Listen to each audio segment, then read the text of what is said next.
3 години граѓаните ја кочат легализацијата на дивоградбите. Досега во источниот регион од околу 30.000 бесправно изградени објекти, решение за правен статус добиле околу 14.000.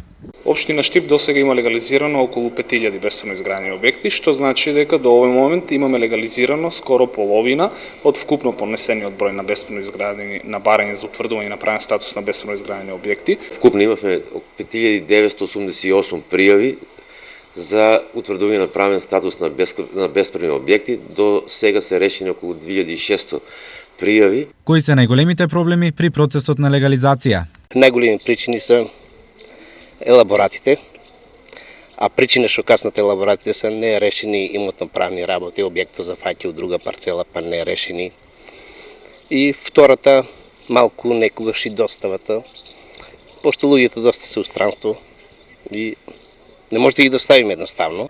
Поради ова, државата го продолжи рокот за достава на елаборати до 30 јуни 2015 година. Овите, иако се пролонгирани, сепак течат, за да не се створи неред, односно гужва кај 5 приватни геодетски фирми кои што ги имаме во Штип, навреме да си понесат барање да го изготват таму својот геодетски елаборат, како би можеле, согласно законскиот рок, кој што е 30 јуни 2015 година, да го дополнат своето барање и понатаму постапката да продолжи во нормален тек.